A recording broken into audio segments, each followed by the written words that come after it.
It's the Real Estate Podcast, brought to you by ANZ Home Loans for financial well-beings. Hey, welcome back to the Real Estate Breakfast this morning as we launch into another episode with more property information coming up as our weekend continues, connecting you to the largest real estate podcast library across Australia. And we are here every morning, 7 days a week. And if you are an expat, we know we've got so many listeners across Australia, but there's a lot of expats in different countries. If you are listening, let us know. Well, we know you're listening because we can see with our data where the heat map lights up, and literally just about every country we have listeners. So if one of those people are you, let us know. Our email address is myrealestatepodcast@gmail.com. Now, it's a Sunday morning, July the 6th, and we had a very busy week, and we kicked it off on Monday with Lauren Jones there, giving us the latest information from Brisbane. David Snell, he was here a day later talking about his beloved Perth and what the WA state budget was doing, particularly around reallocating funds to housing. Eliza Owen, the head of research from CoreLogic, she was talking about the latest stats and trends. We went to Bundaberg, didn't we? We spoke to Brent Ellingworth, and it is a hotspot at the moment for first home buyers. And we also spoke to Archie Alton, and he told us all about Point Cook, which is the largest suburb in Australia. And he told us why Point Cook is still very much underpriced. So we've got all of that, the highs and the lows, the best of the last 7 days after this. Grab your weekly dose of inspiration to help build a real estate portfolio. We talk to the best in the business every day. Learn from the professionals and know your property with us. Body corporate fees at the moment in Queensland are just going up and up and up. I know you can probably expect to pay about, $5,000 per year in Brisbane, and that's not for a high-rise tower. That's just for, a smaller complex, no swimming pool, no elevators. And I think the key reason for that here in Brisbane is insurance. Our insurance costs have gone through the roof, because we've got a lot of natural disasters up here in Queensland, and also the cost of construction has gone up so significantly as well. So insurance payers have to pay out more, therefore they increase their premiums. Yeah, body corps are an interesting thing. You're working there in the space as a buyer's agent. Do you find, from time to time, there are these people, they love to engage in a really deep dive when it comes to body corp. I don't want to call them troublemakers, but you know the types. They go, no, you can't do that. In this case, we've got the pot plant, but it's not just the pot plant. There's multiple things that people can get their sort of noses out of joint and put their nose into other people's business, dare I say that. Yes. I know as well, in particular in the complex that I live in, there has been one of those neighbours who just has an absolute fit over anything that's not 100% within, the body corporate bylaws. I remember at one point in time, I had an air conditioner installed and the condenser piping that had to, remove the water from the property, it went over common property and she absolutely lost it. And we had to spend a few $100s to go and remove and relocate that pipe elsewhere. So there's always going to be those people. And look, I actually don't think it's the worst thing in the world. I would rather have someone who really cares than have no one in the complex who cares. And I've been to some complexes where no one cares and it's just full of investors and, you trip over the burst sewer main on the way in. The balustradings are all falling apart. No one's reporting issues at the complex, retaining walls, things like that. So I normally suggest to people, I'd be happy to pay slightly higher body corporate fees if they're actually spending the money well and the complex is being taken care of. Yeah, and just since you're talking about the developers, want to talk about the rooming accommodation. Now, investors, what they're doing here is they've seen a bit of a gap in the market, and they're setting up, in many cases, multi-rooms in houses. I'm not too sure how many of these are in apartments, but they've got their own ensuite. Some of them are making the rooms large enough so that you can put a settee in, you can put a writing desk, almost sort of self-sufficient, use the main kitchen, etc. That's pretty smart, I think, in today's environment. I think it's a good way to assist with this housing crisis and rental crisis that we've got going on at the moment in Brisbane. So yes, I'm seeing this quite a lot. Developers or even just, your mum and dad investors will buy a block in Brisbane that can be subdivided. And what they'll then do is they'll build 2 of these dwellings. Now, you're very right. Most of these dwellings, depending on who builds them and how they're designed, they'll have 5 bedrooms with 5 bathrooms and 5 little kitchenettes. And then they'll also have 1 big living space and a larger kitchen as well, which I find generally don't really get used. And then they'll have 1 or 2 car parks. Now, if you were to purchase one of these for anywhere below about the $1.4 million mark, you add in your subdivision costs, you add in your build costs, you're still going to get about $400 to $450 per week rent on these, which means that all costs in, you're still getting about a 9% return on your money, which is pretty much the only place that you can get that kind of return in real estate at the moment. I'm hearing a lot of self-managed super fund investors also looking to purchase these. You can't build them within the self-managed super fund, but you can buy them. And it's just a great way to get that rental return and almost use it as a land bank strategy in a more blue chip location. Good morning to you, David. Welcome back to the Real Estate Breakfast. And what do you think? Do you think we'd be better off back in the 1950s? How fast is 2025 going for you? Craig, you're a beauty. I was born in 1961, so I'm not sure what year you were born, but I grew up in Perth along the beaches near Scarborough Beach. Even some of my friends who were in social housing and so on lived a kilometre from the beach, and, we used to surf and skateboard and do all those things on the beachfront. These days you need $1 million to live there. In many ways, if I could wind the clock back and know what I know now, I'd maybe take the 50s, 60s, but I'd be missing my iPhone and my Facebook and my chat GPT. So I'm not too sure in real life whether things were always as we look back and see them, Craig. Yeah, I probably, if I was to pick a decade, just having a little bit of fun with this, I would want to forever live in the 1970s. I loved the 1970s growing up as a kid. We had a lot of freedom as kids, didn't we? You'd get on your push bike after school and nick off till it was dark, and your parents never knew or cared where you were, as long as you came home for tea. Those kind of things were part of our era back in those days, which is no longer the case now, I guess. Well, my poor old mum, she had 3 of us. She was a solo parent and trying to struggle, with 3 children. I didn't have a bicycle, and those choppers, I had to go and steal the neighbour's chopper. What about a skateboard? Did you have a skateboard? Oh, yeah, you weren't that deprived, were you? Yeah. No, absolutely a skateboard crazy kid. Yeah, crazy kid.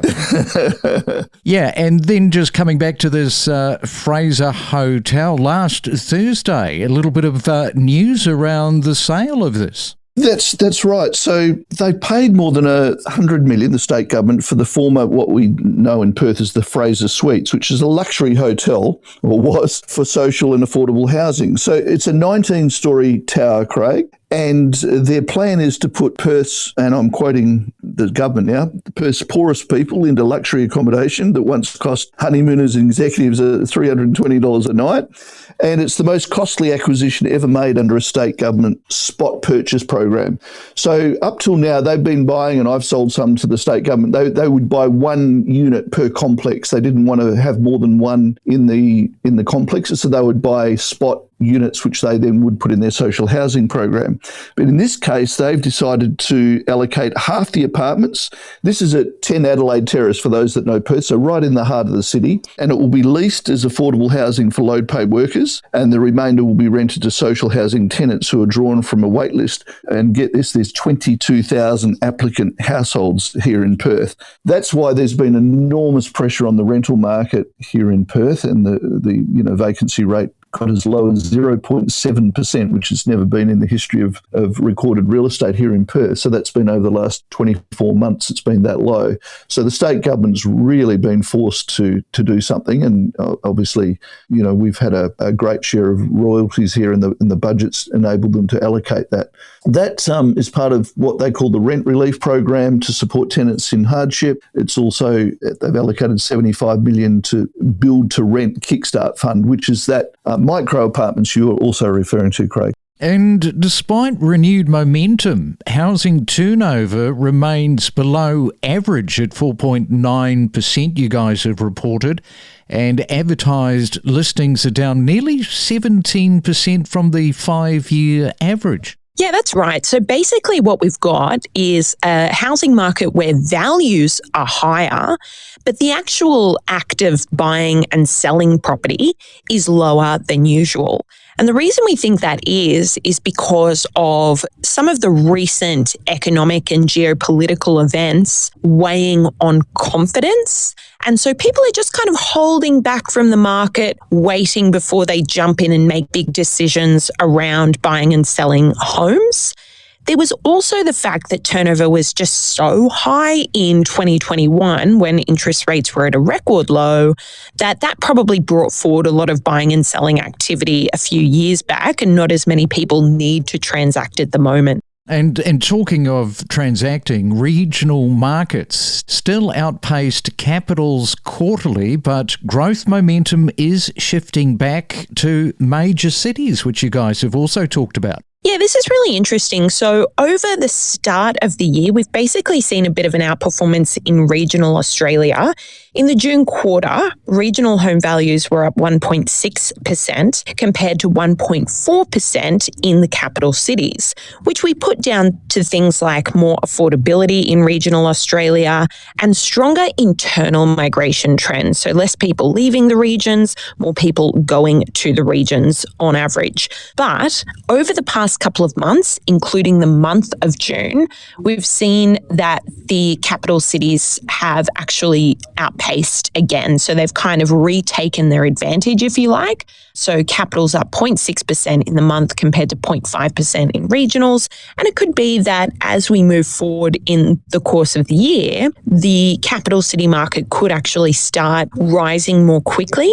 And that's basically a function of lower interest rates as well, because higher priced markets tend to have a stronger reaction to changes in interest rates. And that story, such a great story about these women very vulnerable, and in that particular case, Diana, a very positive outcome. Absolutely, mate. Yeah, thank you very much for having me back on the podcast. It's great to be here and have a bit of a chinwag about how Bundaberg fits into the puzzle. But certainly talking about someone like Diana, it's an inspiring story and something that is pretty close to home up here in Bundaberg, as we're such an affordable part of Australia. So we do see a lot of people hitting the reset button and often coming from times of hardship, and they want to come to a new part of the world and give themselves an opportunity to get back in and get back on board with saving for a house or getting into a house immediately. And we do provide a nice platform for that, given our median house price. Wide Bay coastline. Now, this is stretching from Elliott Heads to Bargara. So tell us a little bit about this, because you'll be right across it, won't you?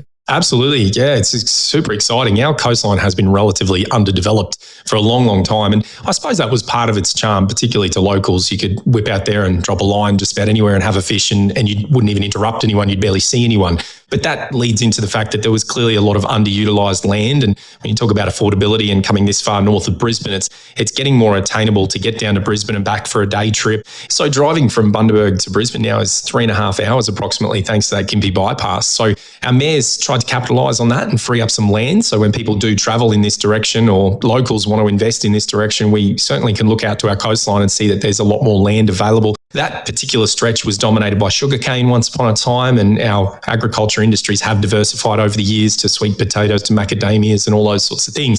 But ultimately, what's driving our region right now is that population growth, and we need somewhere for people to be able to build their homes. So Elliott Heads has always been a very sleepy coastal township, and it's got so much developable land out towards a beautiful little primary school out there. Bargara is a little more landlocked, I must admit. So a lot of that growth, as you touched on, is between Bargara and Elliott Heads. There's some out towards Moore Park as well, which is on our northernmost tip of our sort of part of this coastline.